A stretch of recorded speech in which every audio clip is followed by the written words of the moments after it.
Bonjour à tous.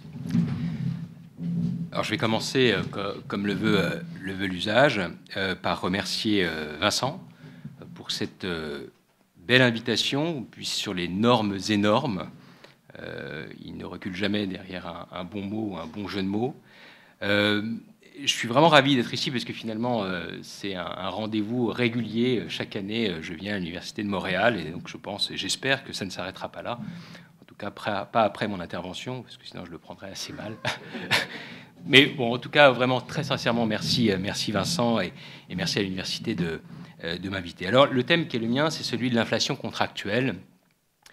Je commencerai d'abord par une réflexion d'ordre général. On a coutume, en tout cas en France, mais en Europe en général, d'évoquer l'idée d'inflation normative, d'indigestion sociale. On a même parlé de décrétinomanie pour insister sur la multiplication des actes réglementaires. Et c'est finalement un signe de notre temps. Et un auteur avait émis une réflexion qui relativisait un peu toutes ces critiques qui étaient adressées à cette multiplication des normes, à cette pulvérisation des normes. C'était la réflexion de Carbonnier, et qui finalement disait que c'était certes peut-être un inconvénient, mais c'était un mal nécessaire. Un mal nécessaire parce que la société devenait de plus en plus complexe et qu'il fallait tenir compte de cette complexité. Et le seul moyen de tenir compte de cette complexité, c'était de multiplier les normes, le type de normes, la nature des normes, l'intensité des normes. Alors c'est un peu la même réflexion que je voudrais finalement devant vous essayer de mener sur l'inflation contractuelle et essayer de savoir si ce mal, puisque vous allez voir que c'est tout de même quelque chose qui est considéré comme un mal, n'est pas finalement un mal nécessaire au regard de notre société qui devient plus complexe, qui se globalise selon le terme à la mode, où l'État se retire, où il faut inventer, repenser le droit et en particulier le contrat. Donc essayer de voir les vices et les vertus de ce qu'on appelle l'inflation contractuelle. Lorsqu'on aborde la notion d'inflation, le terme est assez difficile à définir, mais on rattache ça très souvent à la notion de densification. La densification, c'est une sorte d'extension à la fois en termes de volume et en termes d'espace. Et on va voir effectivement qu'il y a ce phénomène d'extension contractuelle, de l'instrument contractuel, des fonctions contractuelles, de la norme contractuelle, peu importe, mais c'est cette idée justement de masse que l'on va retrouver en abordant la question du contrat. Quant au contrat, je ne vais pas aborder une définition en particulier. On parle très souvent de relativité de la notion de contrat, et aujourd'hui on a autant de définitions qu'on a d'auteurs. Donc je vais partir en réalité d'une définition inspirée finalement de notre Code civil, puisque, vous le savez, en France, il y a eu une ordonnance du 10 février 2016 qui a modifié le titre 3 du livre 3 du Code civil sur les obligations et qui propose une définition du contrat dans l'article 1101 de cette ordonnance, et qui définit le contrat comme un accord de volonté destiné à créer, transmettre, éteindre des droits, obligations, etc. etc. Et je vais prendre cette définition très très large, parce que comme l'objectif qui est le mien est de vous montrer cette pulvérisation, cette prolifération du contrat, eh bien le mieux c'est d'adopter une conception qui sera la plus large possible, donc le contrat comme un accord de volonté qui produit des effets de droit. Voilà finalement un point de départ qui va me laisser une certaine liberté. Alors qu'est-ce qu'on remarque au regard du contrat? On remarque depuis un certain nombre d'années, et notamment ça commence vraiment au milieu du XXe siècle, on évoque cette idée d'évolution du contrat, et qui est exprimée par certains comme étant une crise du contrat. C'était notamment les réflexions de Georges Ripper, et d'autres comme Josserand, Vasseur, sont des auteurs qui plutôt ont vu une sorte de renouveau. On a parlé de nouvel essor du concept contractuel. Plutôt que d'avoir un jugement de valeur, on observait surtout ce phénomène, qui était le phénomène de contractualisation de la société en général et contractualisation du droit en particulier. Eh bien, c'est ce phénomène que je veux aborder avec vous aujourd'hui. Alors, inflation contractuelle, ça renvoie en réalité à deux idées majeures. D'abord, ça concerne le contenu même du contrat. On va avoir une sorte de gonflement du contrat, une sorte d'enflure contractuelle, avec la multiplication, alors à la fois d'obligations, de clauses, de normes au sein même du contrat, et qui, vous allez voir, vont changer la donne. Et surtout, ce qui est caractéristique de ce gonflement du contrat, c'est qu'on va y retrouver surtout des éléments qui n'ont pas été voulus par les parties. Alors que la définition classique du contrat reste l'accord de volonté, mais on verra que le contenu, souvent, est qualifié d'implicite, ou parfois même, sans passer par l'implicite, eh bien, c'est quelque chose qui sera intégré de force au sein du contrat sans que les parties l'aient voulu. Mais l'inflation contractuelle, c'est aussi une approche exogène, finalement, et qui s'intéresse surtout aux effets du contrat. Et les effets du contrat sont beaucoup plus larges qu'ils ne l'étaient auparavant. Les effets du contrat ne sont pas simplement économiques. On a tendance à présenter le contrat comme un modèle d'échange économique. Puis ensuite, on a perfectionné un peu la notion en disant qu'il y avait des contrats qui n'étaient pas simplement des échanges économiques instantanés, mais des contrats qui s'inscrivent dans la durée et qui répondent à des catégories qu'on ne connaissait pas en 1804, le contrat organisation, le contrat coopération, le contrat alliance, le contrat relationnel. Donc ça, ce sont les effets économiques. Mais on va bien au-delà, puisqu'aujourd'hui, on a des contrats qui constituent des instruments normatifs. Des contrats qui permettent d'organiser, de structurer, de responsabiliser, d'individualiser. Donc des effets qui vont au-delà des seuls effets économiques. Et puis, parfois même, on a des effets du contrat qui vont au-delà du juridique, au-delà du contraignant juridiquement. C'est-à-dire des parties qui vont appeler contrat ce qui, en réalité, est simplement un engagement purement moral ou de nature éthique, mais qui n'en produit pas moins des effets juridiques, ce qui est assez étrange. Mais ce sont des effets qui sont incitatifs ou qui sont récupérés par la suite par une tierce personne, très souvent le juge, pour leur donner un effet contraignant qui n'avait pas été initialement voulu par les parties.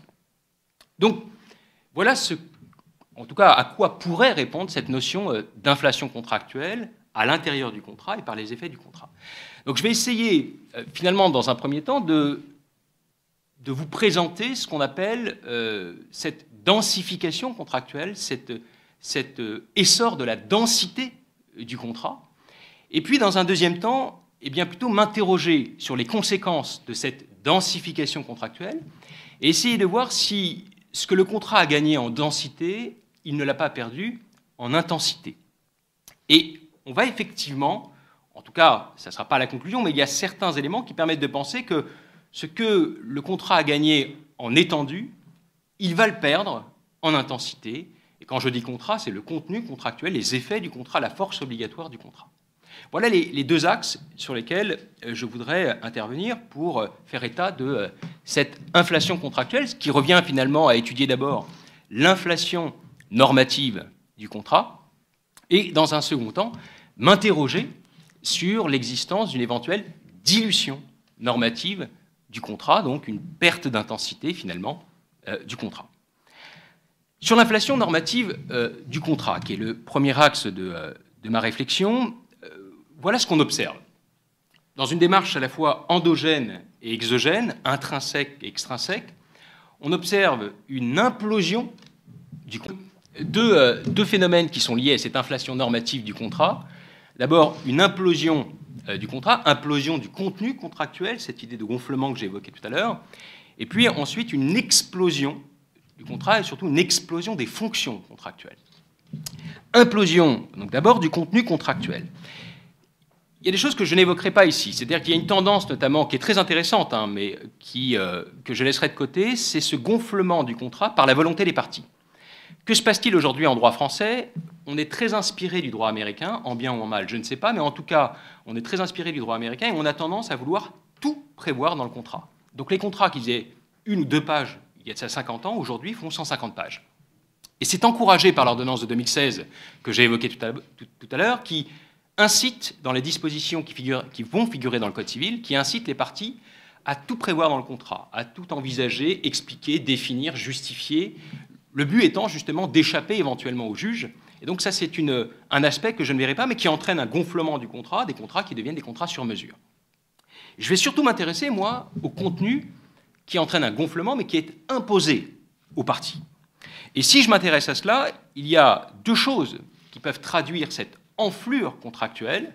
À la fois, on observe une pulvérisation des obligations contractuelles, Et en même temps, on observe également une sorte de dispersion des devoirs contractuels qui vont au-delà des parties.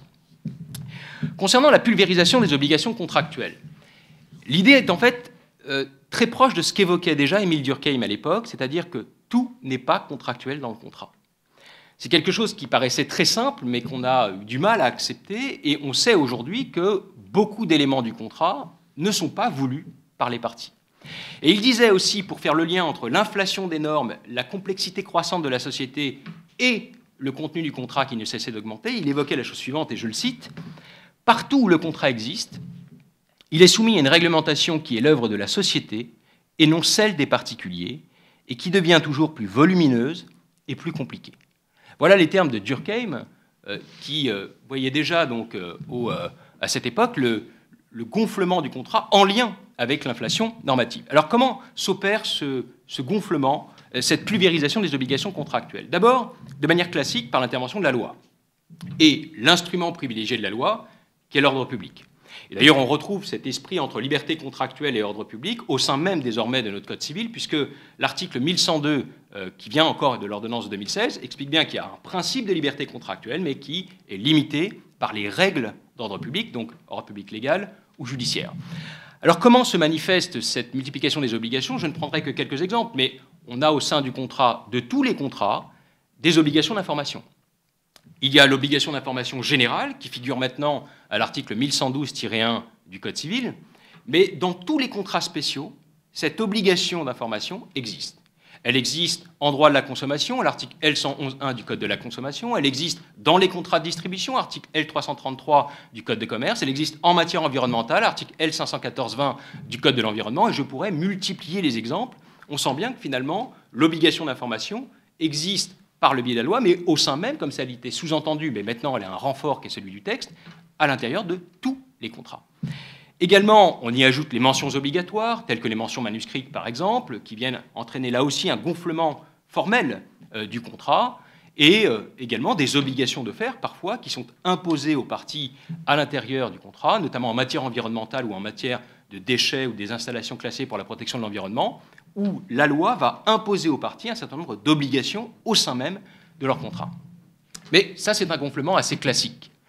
Celui qui est moins classique, c'est celui qui est joué par le juge qui va faire preuve, comme le disait Louis Josserand, de cette fameuse technique, utiliser cette fameuse technique qui est celle du forçage du contrat. Et le juge va d'abord créer de nouvelles obligations. Alors on connaît ça, surtout ça s'accélère au milieu du XXe siècle, mais on a de multiples exemples. Par exemple, l'obligation de sécurité, celle qui veut que dans un contrat, on doit protéger l'intégrité physique et morale des parties. C'est la jurisprudence qui a créé cette obligation uniquement pour les contrats de transport, puis l'a étendue à tous les contrats dans lesquels il y a une fonction de déplacement, donc c'est plus large, pour finalement généraliser cela à tous les contrats. De la même façon, on pourrait citer cette obligation qu'on évoquera demain dans le détail, qui est l'obligation de vigilance, elle-même, qui finalement a été créée par le juge et qui tend aujourd'hui à trouver un relais législatif, mais qui est une obligation créée par les juges et qui ne cesse de gonfler les obligations des parties. Alors le juge ne se contente pas de créer des obligations nouvelles, et les exemples sont vraiment légion, mais il va également parfois essayer de façonner, d'affiner des obligations qu'il a créées. Par exemple, si je prends l'obligation d'information, il va y ajouter le devoir de mise en garde, où il ne faut pas simplement fournir une information neutre, mais il faut attirer l'attention du cocontractant sur les risques de l'opération. Au-dessus, créer le devoir de conseil, où on ne va pas simplement attirer l'attention sur les risques, mais également désigner la solution la plus opportune pour le cocontractant. Donc on voit comment le juge sait aussi enrichir une obligation qu'il a créée et créer des catégories supplémentaires. Il a fait la même chose avec l'obligation de sécurité. Il y a l'obligation de sécurité de garantie, aucune possibilité de s'exonérer, l'obligation de résultat allégée ou l'obligation de résultat renforcée, où là aussi on peut s'exonérer soit par un cas de force majeure dans l'obligation de résultat renforcée, l'obligation de résultat classique, soit dans l'obligation de résultat allégé en prouvant une faute, même si le lien de causalité est présumé. Enfin, on a toute une série une palette de couleurs qui va être finalement affinée par le juge à l'intérieur même du contrat. Donc tout ça reste un phénomène assez classique. Quelle est l'idée derrière tout cela? Lorsque la loi intervient et lorsque le juge intervient, c'est souvent pour renforcer l'idée de justice au sein du contrat, mais au détriment de quoi? Eh bien, de la sécurité juridique et de la prévisibilité, puisqu'on porte atteinte dans ce cas-là à la prévisibilité des parties et on porte atteinte à ce que devrait être, en tout cas, ce qui devrait être un principe régissant le contrat, qui est le principe d'intangibilité du contrat. Alors, ce qui est plus intéressant, c'est la dispersion des devoirs contractuels. La dispersion des devoirs contractuels, c'est expliquer, pour reprendre un peu la formule de Durkheim, que tout n'est pas obligationnel dans le contrat, et qu'aujourd'hui, on a aussi des devoirs qui dépassent les parties au contrat, qui sont alors des devoirs très variables, qui vont poser des normes générales de comportement, des normes générales de conduite. On retrouve, par exemple, parfois le devoir de patience, le devoir de délicatesse, de tolérance, de discrétion, d'honneur, au sein même, justement, d'une relation contractuelle, sans que tout cela ait été voulu par les parties.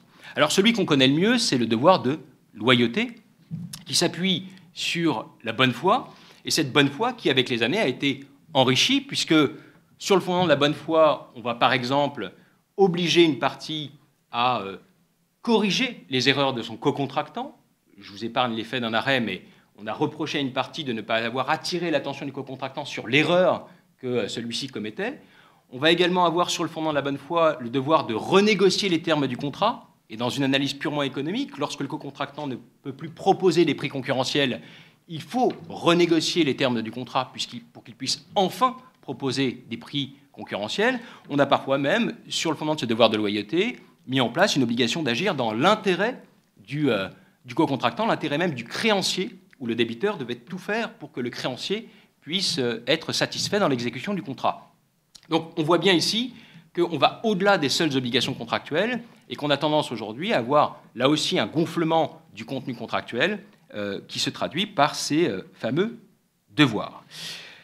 Alors, tout cela produit des effets pervers parce que finalement, on a tendance aujourd'hui à remettre en cause le caractère plutôt libéral, individualiste du contrat pour en faire un contrat dans lequel il y a une certaine idée de solidarité, je n'irai pas jusqu'à dire de fraternité, mais il y a l'idée que le contrat ne serait pas simplement le lieu d'intérêts en conflit.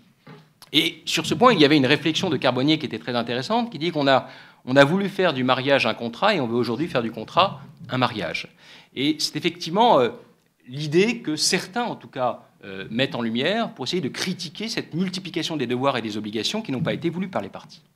Alors à cette enflure du contrat, à cette implosion du contrat, il faut ajouter également une explosion des fonctions contractuelles. Alors ici, vous allez voir que c'est le contrat plutôt comme un instrument de juridicité. Instrument de juridicité qui peut être présenté de deux manières.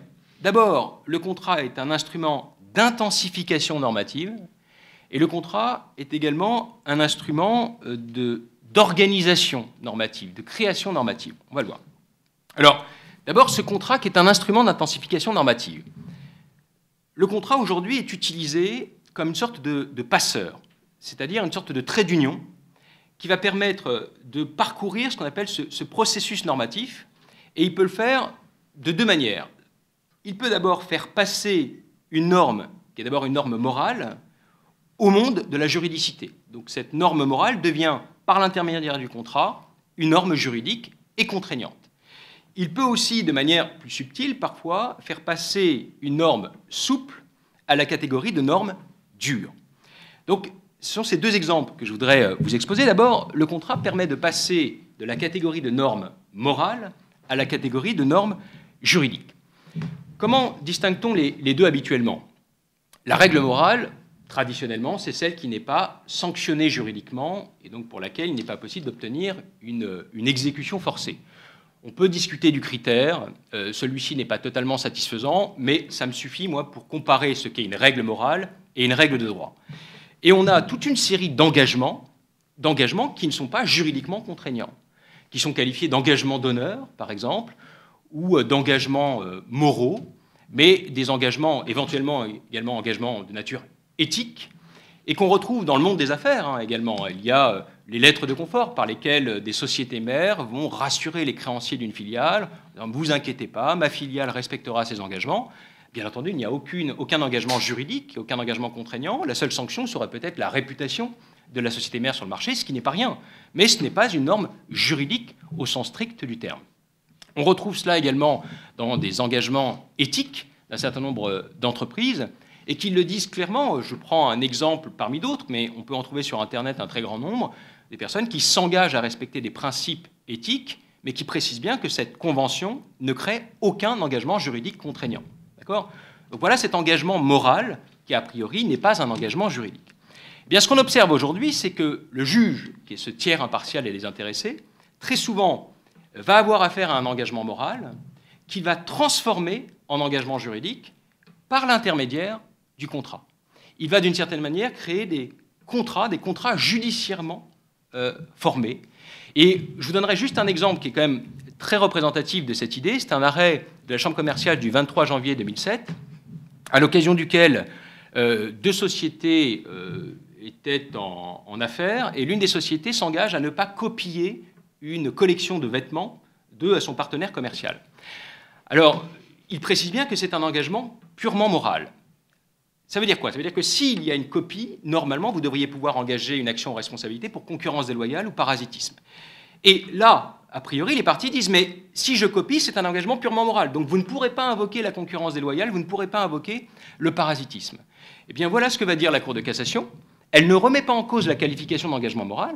Elle dit, quand bien même s'agit-il d'un engagement moral, il n'est pas dépourvu d'effets juridiques et contraignants. Et donc, elle va sanctionner celui qui n'a pas respecté cet engagement moral. Alors, les explications, il y en a de plusieurs sortes, mais l'explication la plus plausible, c'est que le juge y a vu un contrat, alors que les parties, en tout cas le débiteur, ne voulaient pas d'un contrat. Alors, il ne s'est pas placé du côté du débiteur, en réalité, il s'est placé du côté du créancier. Et il a appliqué ce que tout le monde connaît depuis Rouette, c'est-à-dire le critère de la confiance légitime, de l'attente légitime. Et au regard de cette confiance légitime et de l'attente légitime, le juge a considéré qu'il y avait un engagement contractuel. Et donc, on voit comment il utilise cet instrument, et les exemples sont légion, mais il utilise cet instrument qu'est le contrat pour passer de la norme morale à la norme juridique.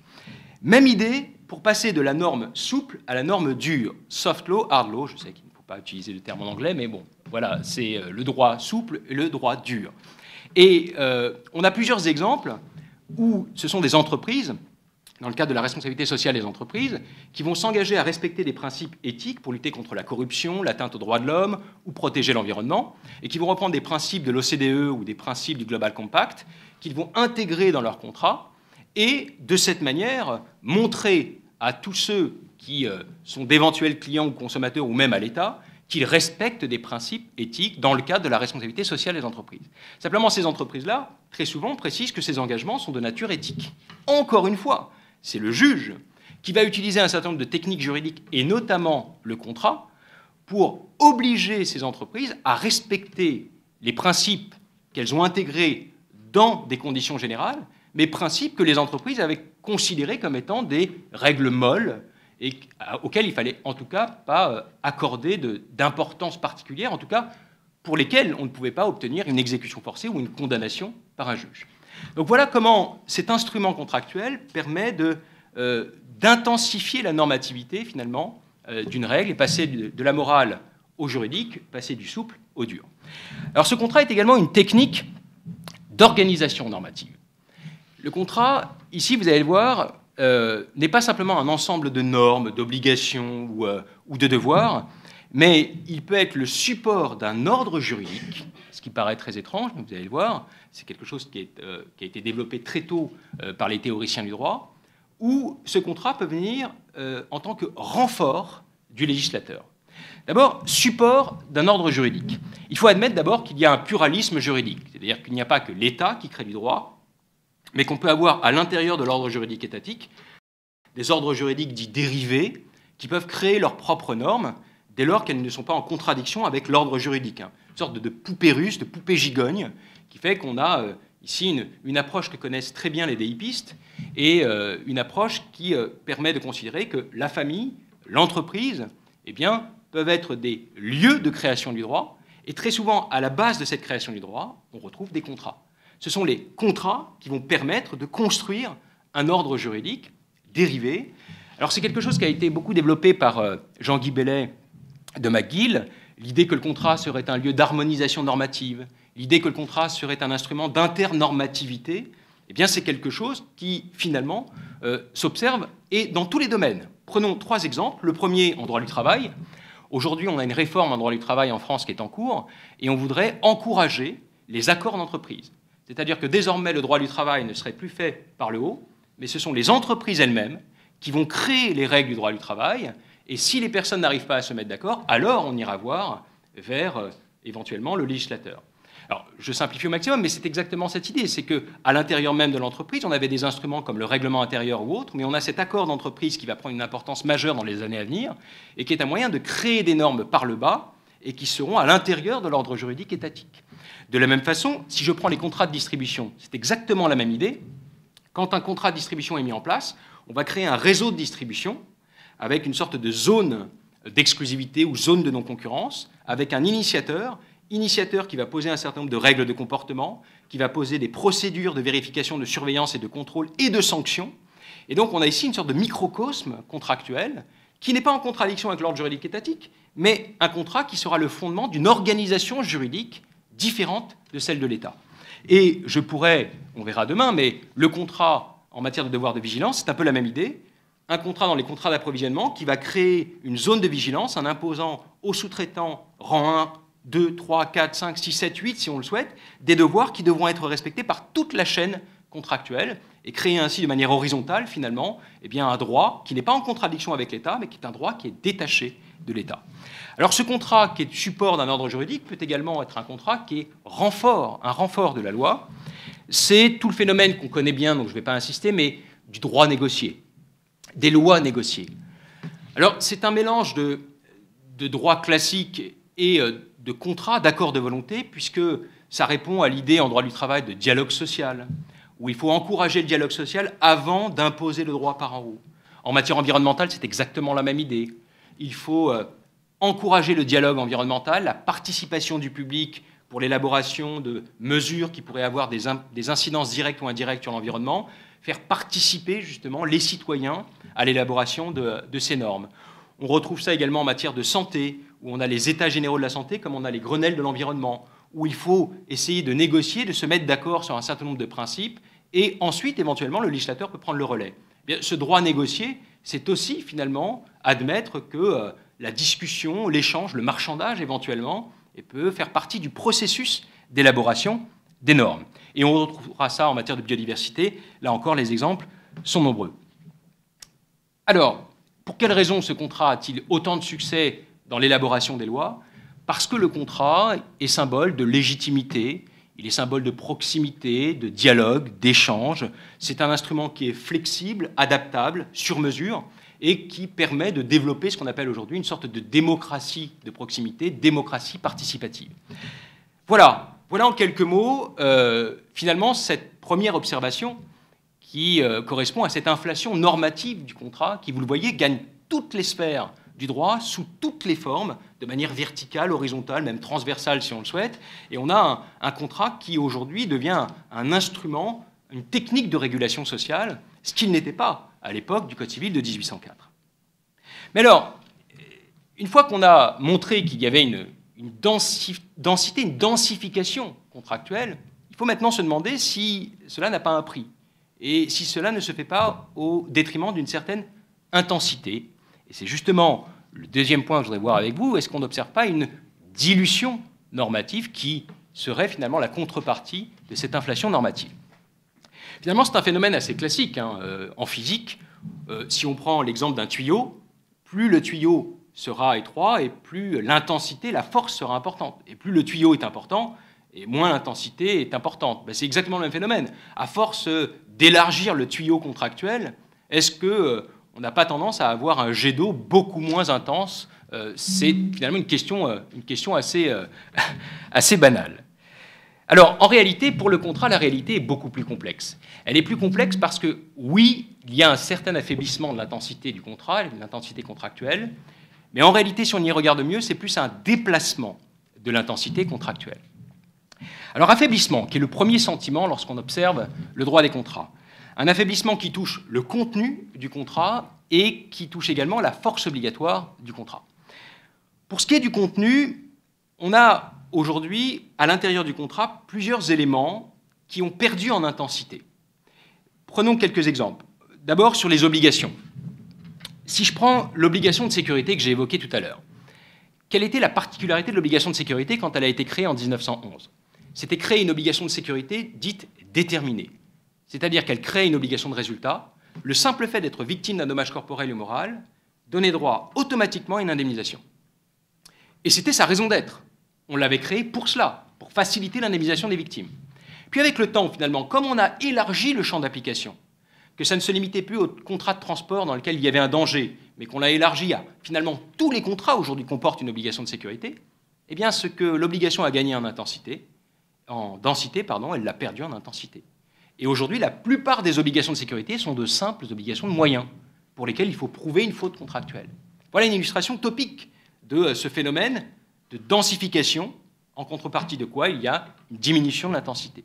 De la même façon, en matière d'obligation d'information, dans un domaine très particulier qui est celui de l'environnement, il y a une obligation d'information à la charge du vendeur, qui est prévue dans l'article L514-20 du Code de l'environnement pour les installations classées pour la protection de l'environnement, mais qui existe également dans l'article L125-7 du Code de l'environnement pour d'autres types d'informations.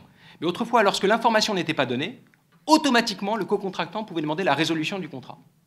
Eh bien aujourd'hui, et notamment depuis une réforme récente de 2014, on considère que la sanction n'est pas automatique et il faut encore prouver que sans cette information, finalement, ça a rendu le bien impropre à son usage normal. Donc on voit ici que dans la sanction, l'absence d'automaticité de la sanction montre bien qu'en alourdissant les obligations d'information, la contrepartie, ça a été une réduction de l'intensité de la sanction. Alors surtout, c'est pour les clauses contractuelles que cette observation est la plus évidente. On a une multiplication de clauses dans le contrat qui n'ont rien de contractuel. Alors c'est assez étrange, il y a certes les clauses légales, mais c'est très fréquent les clauses légales. On les retrouve dans les contrats de consommation, mais on les retrouve dans tous les contrats où un rédacteur professionnel du droit vient aider les parties. Quand c'est un avocat ou un notaire, il se dit « je ne vais pas prendre de risques, je vais réécrire les textes, et je vais réécrire les textes qui posent des obligations et qui imposent des obligations à la charge des parties ».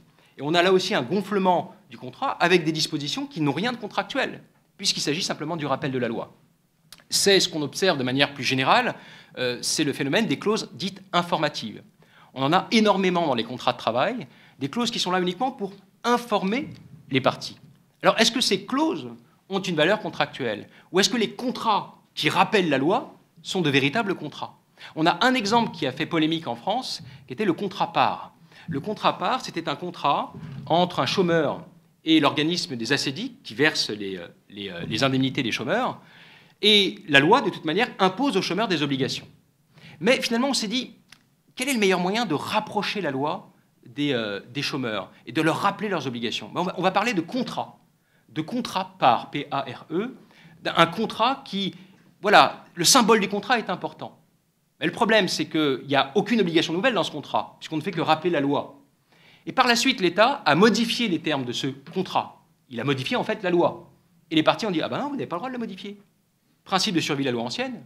Donc si c'est un contrat, vous devez respecter les termes du contrat, et tous les contrats qui ont déjà été conclus ne peuvent pas être modifiés. Et d'autres disaient « mais non, ce n'est pas un vrai contrat ». On a parlé de contrat, mais de manière symbolique. En réalité, ce sont simplement des obligations légales qu'on rappelle dans un contrat, mais ce n'est pas un vrai contrat. Donc j'ai le droit de modifier ce contrat. Et ça a donné lieu à des discussions entre auteurs. Est-ce qu'on a affaire à un véritable contrat? Quel est le critère du contrat? Est-ce que c'est la négociation ou est-ce que c'est la création d'obligations contractuelles?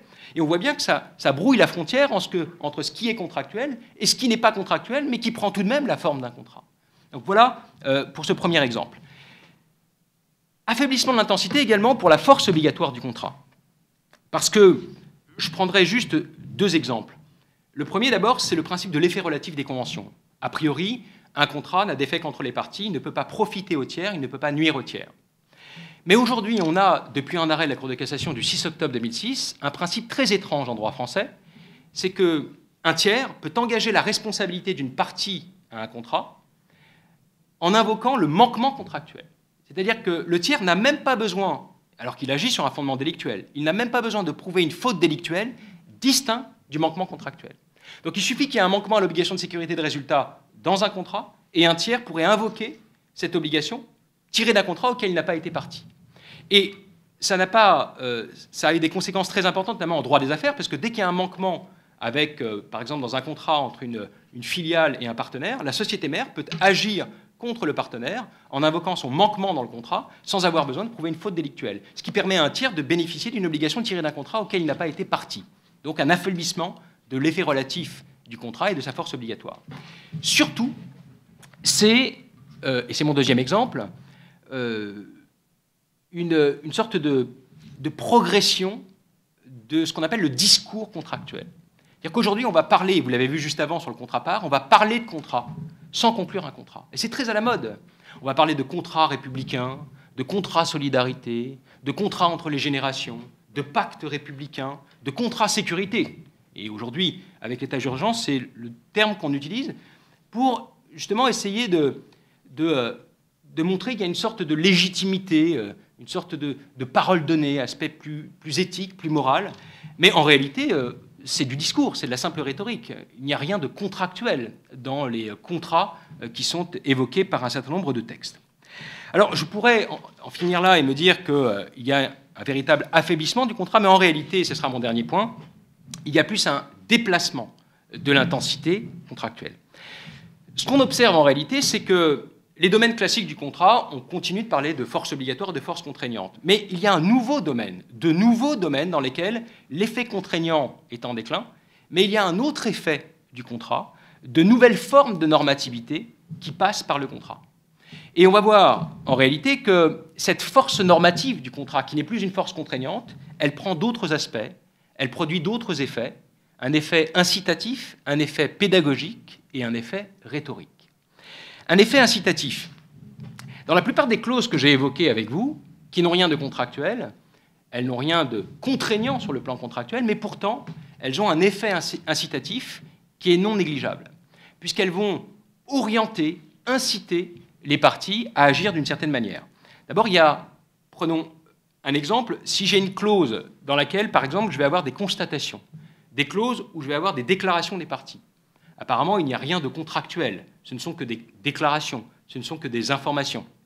Et pourtant, il y a plusieurs effets. Il y a un effet responsabilisant, parce que ceux qui déclarent quelque chose dans un contrat, finalement, se sentent engagés par ce qu'elles ont dit. Il y a également un effet probatoire, parce que ce qu'elles ont dit, à partir du moment où c'est inscrit dans le contrat, eh bien, pour prouver un éventuel manquement, il sera plus simple justement de dire vous ne pouvez pas soutenir telle ou telle chose parce que vous avez déclaré telle chose dans le contrat. On a également un effet dissuasif, parce qu'une personne qui a déclaré une chose dans un contrat n'osera pas agir en justice en se disant que finalement, elle a déclaré des choses dans le contrat qui n'ont rien de contractuel, parce que ce n'est pas une vraie obligation contractuelle. Elles se sont contentées d'affirmer des choses. Et on retrouve la même idée, cette fois non plus l'effet incitatif, mais l'effet pédagogique. Et ça, c'est non négligeable. C'est cette idée que, notamment dans les clauses informatives, ou les contrats pédagogiques, contrats relais, l'idée que le contrat serait une sorte d'intermédiaire entre la loi et les sujets de droit. Et que ce contrat permettrait de rapprocher le législateur des destinataires de la règle. Et garantirait ainsi une meilleure accessibilité, une meilleure compréhensibilité, une meilleure intelligibilité, et garantirait une meilleure effectivité de la règle. Et c'est ce que l'on retrouve dans un très grand nombre de domaines où les parties, devant l'inflation normative, très souvent ne savent pas quelles sont leurs obligations. Et donc, les inscrire dans un contrat, même si ce ne sont pas des obligations contractuelles, c'est leur rappeler quelles sont leurs obligations. Et donc, ces clauses informatives, même si elles n'ont pas d'effet contraignant, elles ont un effet qui est celui de rendre plus effectif et même plus efficace des règles de droit. On a finalement ici un contrat qui ne va pas imposer des règles nouvelles, des obligations nouvelles, mais qui va venir renforcer des règles préexistantes. Et enfin, au-delà de l'effet pédagogique, il y a un effet rhétorique du contrat qui, là aussi, n'est pas négligeable. Parce qu'on s'est rendu compte que le contrat avait une force incantatoire, que le contrat avait une force symbolique. Et il symbolise quoi? L'engagement, la fidélité, le respect de la parole donnée, le pacta sunt servanda. Ce qui fait que très souvent, on va utiliser le terme de contrat, mais non pas pour tromper les destinataires, mais justement pour qu'ils se sentent plus investis, pour les responsabiliser d'une certaine manière. Et donc, le contrat que j'ai évoqué sur le contrat part, on a d'autres contrats de ce type, qui ont disparu pour certains d'entre eux aujourd'hui, comme le contrat d'accueil et d'intégration des étrangers. On parle de contrat d'accueil et d'intégration parce qu'on veut que les étrangers considèrent que devenir français ou devenir résident français, c'est à la fois des droits, mais c'est également des devoirs. Et donc, on utilise le terme de contrat qui symbolise bien cette idée de réciprocité. Même chose dans le contrat de responsabilité parentale. Lorsqu'on veut rappeler aux parents qu'il faut qu'ils éduquent leurs enfants, éviter qu'ils ne fassent l'école buissonnière, éviter qu'ils ne traînent le soir dans les rues et qu'ils deviennent ensuite de jeunes délinquants, eh bien, il y a cette idée de contrat de responsabilité parentale. Et le terme de contrat, là aussi, c'est pour que les personnes soient impliquées dans l'application des règles qui sont des règles légales, mais qu'on rappelle à l'intérieur de ce contrat. Donc, ma conclusion, c'est que l'inflation contractuelle que j'évoquais au départ est une nécessité, on l'a vu, puisque les domaines d'application, les champs d'application sont larges, un mal nécessaire, pour reprendre les termes de Carbonnier, mais il faut prendre garde à ce que trop de contrats ne tuent pas le contrat.